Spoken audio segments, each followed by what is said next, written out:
Hello there, I'm Spot. You know, Digby the gardener's dog. Everybody on Magic Mountain knows me. Now, some people say I'm a bit naughty, but I'm not really. I just like teasing. Right now, I'm hiding from Morris and Doris. Spot, where are you? Come here, you bad dog. See what I mean? Bad dog, they call me. Well, they won't find me. At least not until I've told you my latest story. Want to hear it? It's called Spot Meets the Tumbledownies.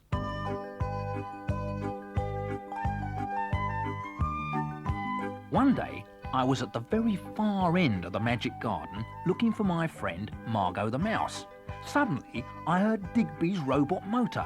Bleep, bloop, blip, blop, blip, it went, and Digby came rushing down the garden path. Quick, he shouted, we're being invaded by people from outer space. Find Leroy the lion and follow me. Well, I happened to know that Leroy was far away on the other side of Magic Mountain looking for a place called Tumbledown Town. But I jumped out the flower bed and ran after Digby. Digby was looking over a hedge just beside the garden shed. Look, Spot, he said, there are spacemen in the kitchen garden. Just when I wanted to get it tidied up in time for the magic garden party tonight. You what? I said. I jumped onto Digby's shoulder and looked over the edge. There were 1, 2, 3... well, ever so many little people with green faces and blue hair running about the kitchen garden. They were pulling up all the vegetables. Well, making a mess in the kitchen garden is my job. So I jumped over the edge and chased the little people off the vegetables. Hey, you lot, I shouted, what's going on? We're the Tumbledownies, said one of the little chaps, his blue hair standing on end. You what? Tumbledownies? I said. I thought you were spacemen. No, we're from Tumbledown Town on the other side of Magic Mountain, said the Tumbledownie. We're having a party today and we're looking for something special to eat. Well, don't take my vegetables, said Digby, looking over the edge. I need them for our party. Well, why don't we all have one big party together, said the Tumbledownie. Great, I said. All right then, said Digby, but don't make too much mess. Just then, there was a zooming sound in the sky. We looked up, and there was a little aeroplane with Leroy sitting in it. The plane landed on the garden path. Hello, everybody, boomed Leroy. Meet my new friend, Polly the plane. I went all the way to Tumbledown Town, and the only person there was Polly. Yes, said the little plane. All my Tumbledownies have disappeared. We're here, shouted the Tumbledownies, and we're going to have our party with Digby and Spot and everyone on this side of Magic Mountain. Oh, jolly good, said Polly. And when the party's over, I'll fly you all back home to Tumbledown Town.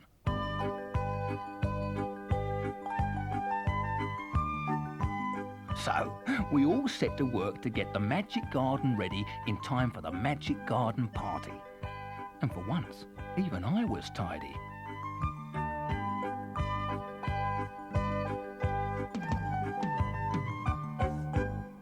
Spot, Digby says you've made some new friends. Will you tell us who they are? I'll do better than that. I'll get them to sing for you. Oh. Come along, Tumbledownies. Line up here and sing your song for Morris and Doris. 1, 2, 3, 4. Green is the look of our faces, blue is the hue of our hair. You'll find us in all sorts of places, from Magic Mountain to who knows where. Tumbledownies, Tumbledownies, Magic Mountain pixies. Tumbledownies, Tumbledownies, we like playing tricksies. Polly the plane always flies us, wherever we travel or roam. The places she takes us surprise us, but we know that there's no place like home. Tumbledownies, Tumbledownies, magic mountain pixies. Tumbledownies, Tumbledownies, we like playing tricksies. Tumbledownies, Tumbledownies, magic mountain pixies. Tumbledownies, Tumbledownies, we like playing tricksies. Hooray! Now, let's settle down and listen to the story. I know what it is. You what? How do you know, Morris? Because I peeked into Carol's storybook. It's called Sleeping Beauty.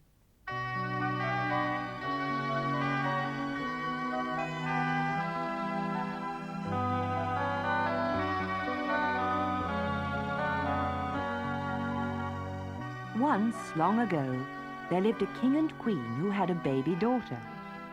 Because they had waited so long for her, the king and queen thought that the new princess must be very special. "We shall invite all the fairies in the land to our baby's christening," said the king. "We'll send out 12 invitations straight away." But alas, they forgot to invite the 13th fairy. On the day of the christening, all the fairies stepped forward to give the child their gifts. "She shall be both good and kind," said the first fairy. "She shall be as beautiful as the spring," said the second fairy. "She shall marry a handsome prince," said the third. Soon 11 fairies had given the child their presents, and the little princess now had enough good wishes to make her life happy forever. Suddenly, the door burst open, and the 13th fairy stood in the doorway. "You may have forgotten me, but I have not forgotten you," she shrieked. "When the princess is 16, she will prick herself on the sharp spindle of a spinning wheel and die." Then the 13th fairy lifted her wings and flew out of the great hall. The queen began to cry bitterly, but the 12th fairy stepped up to her and said, "I have not yet given the princess my gift. I cannot undo the wicked spell, but I can change it. When the princess pricks her finger, she shall not die. Instead, she will sleep for 100 years." The king thanked the kind fairy and ordered that all the spinning wheels in the kingdom should be chopped up for firewood. "In this way, perhaps the spell will not come true," he said.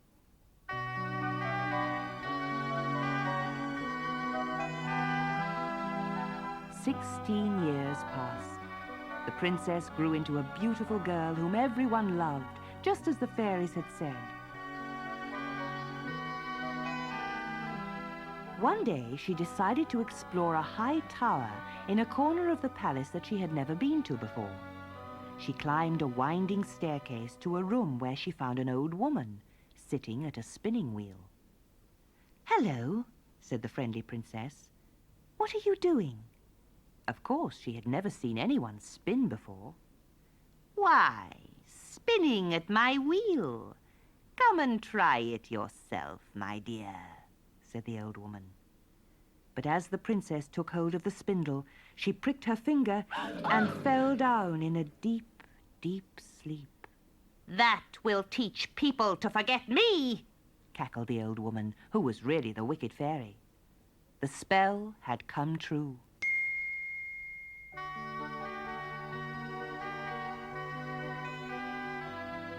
At that moment, the whole palace fell asleep as well. The king and queen in their office where they had been working, the cook in the kitchen as she stirred the gravy, the maid doing the washing up, and the kitchen boy with his finger in the jam. The whole palace was quiet.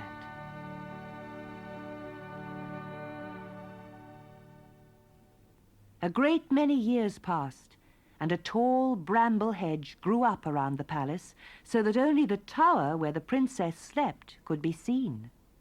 The story of the sleeping princess spread through the land. People called her Sleeping Beauty. One day, a handsome prince came riding by. "That must be the palace where the beautiful princess sleeps," he said to his page. I'm going to see if I can get in. As he took out his sword to cut down the brambles, a very strange thing happened. The brambles turned into beautiful roses that bent to make way for him. He walked through the palace, staring in wonder at the sleeping people and animals. At last, he found the staircase to the tiny room where the princess slept. The prince pushed open the door, and there lay Sleeping Beauty. "How lovely she is," said the prince, and bent to kiss her.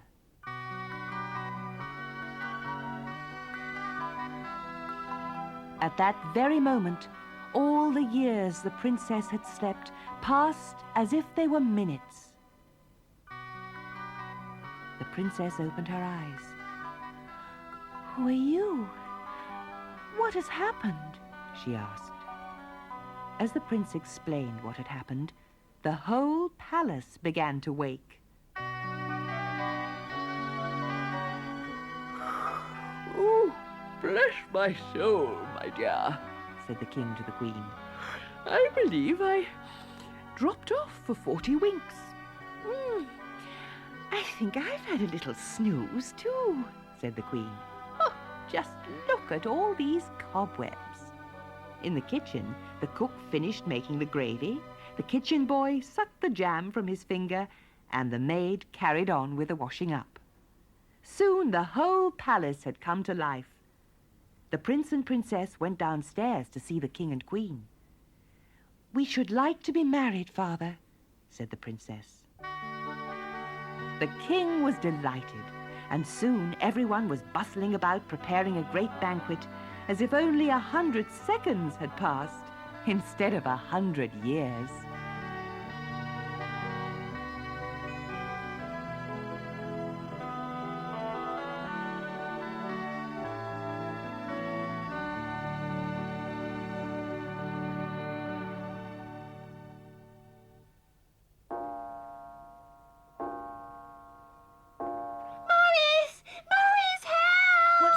Doris? Look, a mouse has run behind our clock. Now, we mustn't get our whiskers in a twist, Morris. Come and stand on this chair with me, and we can sing to keep our spirits up. Hickory, dickory, dock, the mouse ran up the clock. The clock struck 1, the mouse ran down. Hickory, dickory, dock. Where's that mouse gone now, I wonder? Oh, there he is. Hickory, dickory, dock, the mouse ran up the clock. The clock struck 1, the mouse ran down. Hickory, dickory, dock. Hickory, dickory, dock.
Listen, Doris, the clock in the hall's chiming. What time is it? 4 o'clock.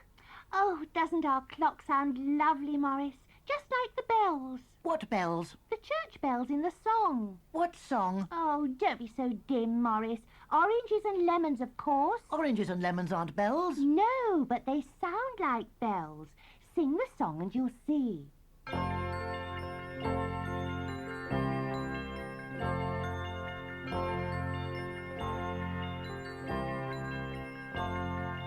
Oranges and lemons, say the bells of St. Clement's. You owe me 5 farthings, say the bells of St. Martin's. When will you pay me, say the bells of Old Bailey. When I grow rich, say the bells of Shoreditch. When will that be, say the bells of Stepney. I'm sure I don't know, says the great bell of Bow. Here comes a candle to light you to bed. Here comes a chopper to chop off your head.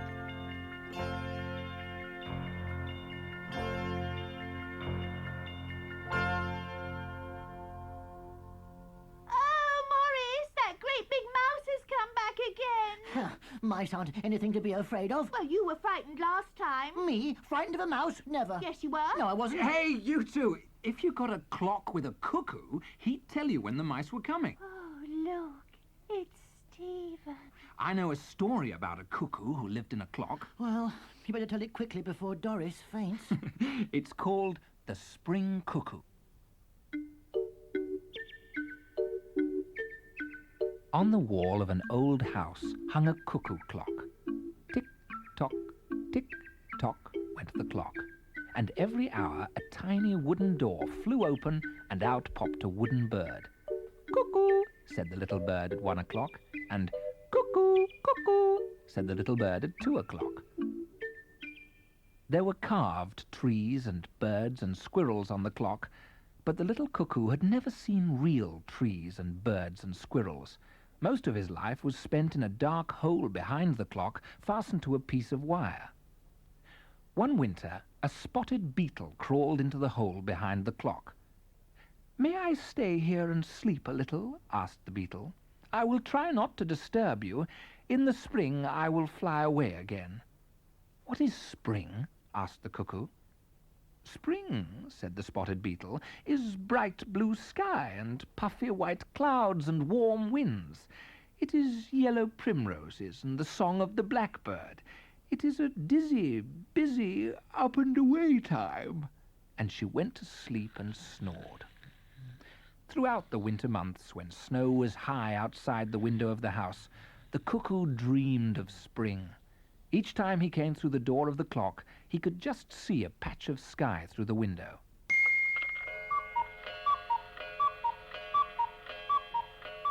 One morning, he noticed a change in the color of the sky. Then he smelled the perfume of flowers.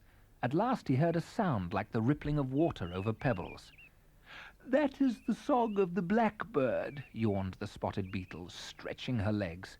"I'm beginning to feel dizzy and busy. It is time for me to go." She stretched her wings and flew up, up and away out of the window.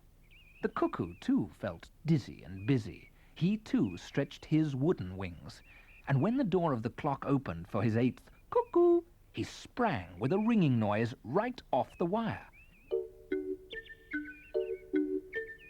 He flew up, up and away out of the window and landed gently on the branch of a tree. How fresh and green the tree was. The little cuckoo took a deep breath of morning air and looked about him. The air was filled with the sound of birds. The blackbird trilled on the branches above him, and the blue tit went cheep cheep in the garden below. From the chimney of the house came the coo coo of one dove to another. "I wish I could sing too," thought the little cuckoo, "but it isn't time yet." He sighed. Just then, some children ran into the garden laughing and stared up at the branches of the tree. "Look up there!" cried one. "A cuckoo! It must be springtime at last." "Springtime," whispered the cuckoo. "It's springtime." He stretched his wings and flicked his tail. "Cuckoo!" he sang joyfully. "Cuckoo! Cuckoo! I can taste the air. I can feel the sun. I can hear the laughter of children. I don't care about the minutes. I don't care about the hours. I will sing for the springtime. And after that, he always did.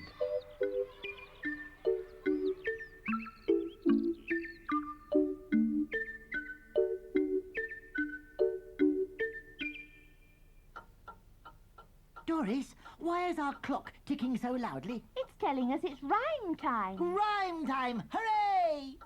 Tick, tock.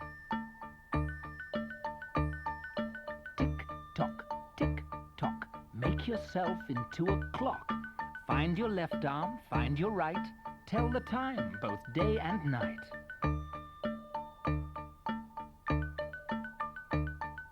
Left arm high above your head, right arm pointing to the wall.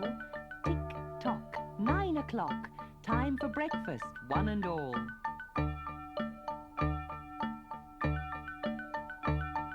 Right arm high above your head, left arm close beside it pressed. Tick, tock, 12 o'clock, nearly lunchtime, look your best.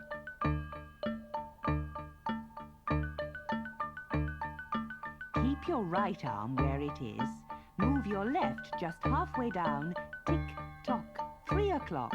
Playtime, rest time, visit town.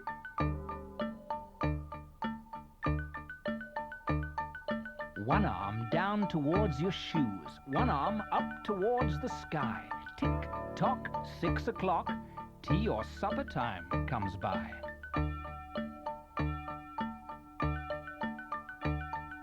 Right arm pointing to the wall. Left arm high above your head. 9 o'clock is here again. Long past time for being in bed.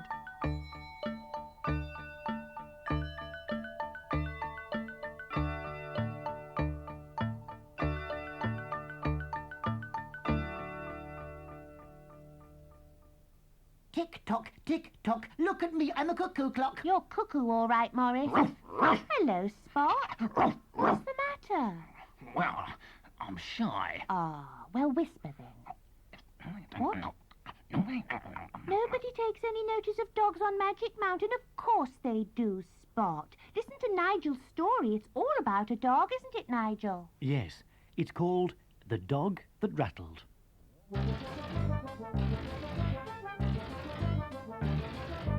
Once upon a time, there was a boy whose name was Simon, who had a puppy called Smiler.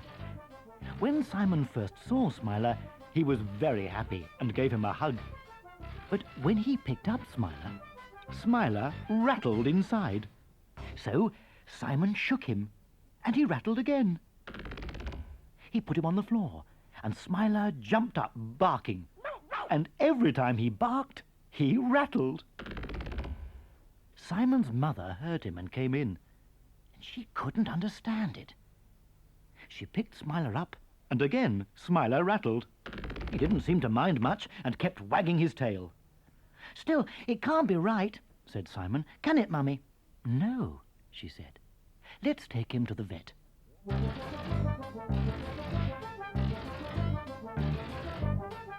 So they went to the vet. The vet shone a light down Smiler's throat. "Say 99, he said. Barked Smiler. Nothing there," said the vet. "I can't understand it. Take him home and give him some dinner. And if he isn't better tomorrow, bring him back again." So Simon took Smiler home and gave him some dinner of steak and dog biscuits. Smiler ate it all. "Now, come and sit on my knee and go to sleep," said Simon. He picked up Smiler. And this time, Smiler didn't rattle. "Well, that's fine," thought Simon. "He's better." He stroked him for a bit and then put him down to sleep in his basket. When Simon got up next morning, the first thing he did was to go and see if Smiler was all right. Smiler wagged his tail and jumped up, and right away he rattled as badly as ever. "Oh, poor Smiler," said Simon. "Never mind." He gave him some breakfast, and they set off again for the vet. After they'd gone a little way, Simon noticed that Smiler wasn't rattling. "That's funny," he thought.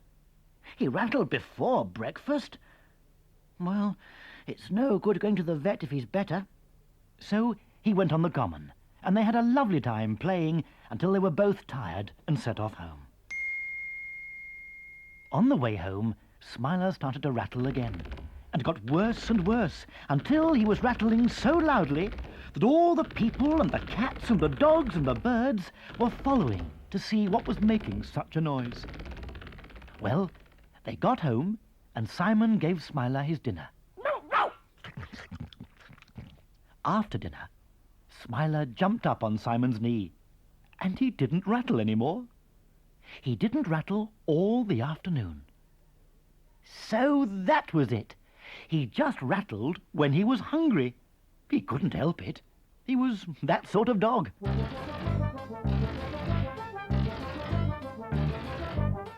Smiler wagged his tail, and as it was tea time, he rattled. So Simon's mother put the kettle on, and they all had tea.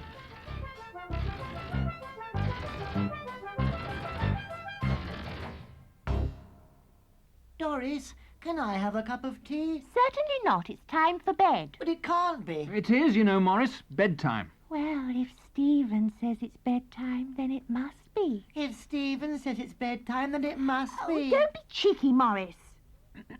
Stephen, will you sing us a bedtime song? Of course I will, Doris. How about Wee Willie Winkie? Oh, yes.